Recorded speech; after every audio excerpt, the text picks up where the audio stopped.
Hello, Storyboard Ed audience. In this video, I'm going over two things. Grumpy Cat Christmas, recipes Grumpy Cat, and Spirited. Well, let's take a look. Now we're on to the portion where I discuss Spirited, that film. That was an interesting film. It's got Will Ferrell and Ryan Reynolds. They both do a good job in the film. But what holds the film back is the fact that it's a musical. I feel like the story alone would have just been fine, because the premise itself is interesting. You got a guy who's basically... Okay, it starts really with Will Ferrell, and he's working for a company that kind of does the Christmas Carol lesson stuff. You know, they set up the scene and they make people change for the better, and I find that very interesting, 100% interesting. And he decides on Ryan Reynolds to teach a lesson too, and throughout this film, Ryan Reynolds' character goes from douchebag character to a redeemable character. And I find that as a cool premise. And then they decide to kill him off. So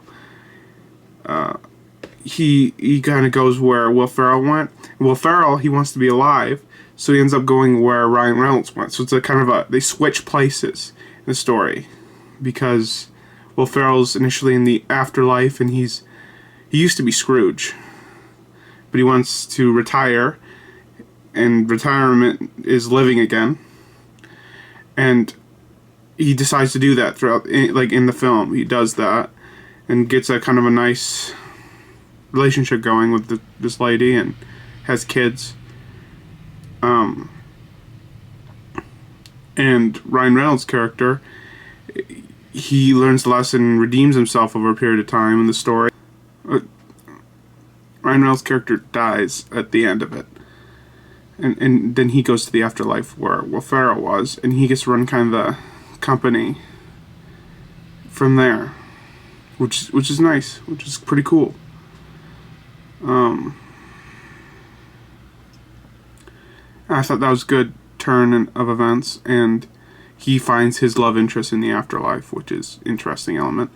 But what really kills it for me is the musical elements, because like it feels like even the film knows that, hey, the musical elements are a little bit annoying, and the songs are kind of bland, so it's a bummer that a lot of the film is just filled with musical elements.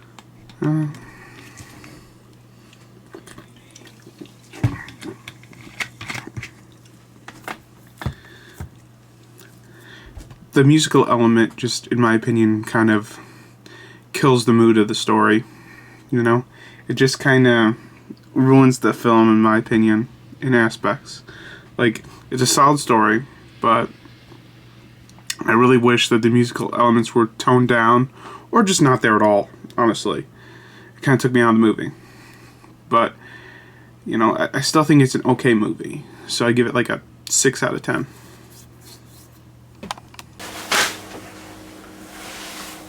Now I'm going to review Grumpy Cat's Christmas, right here.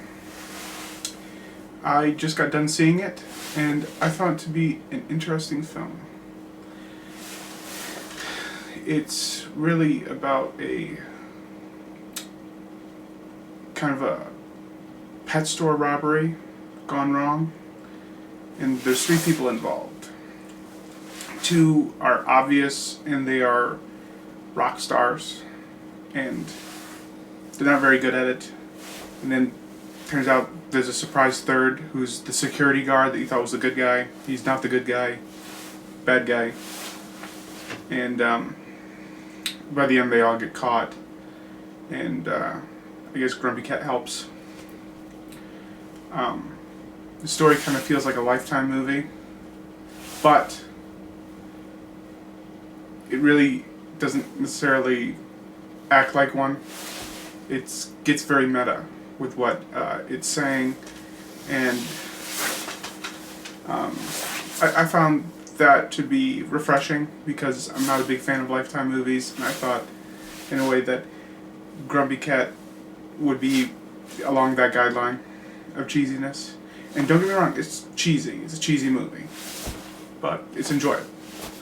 And it didn't have any musical elements like Spirited did.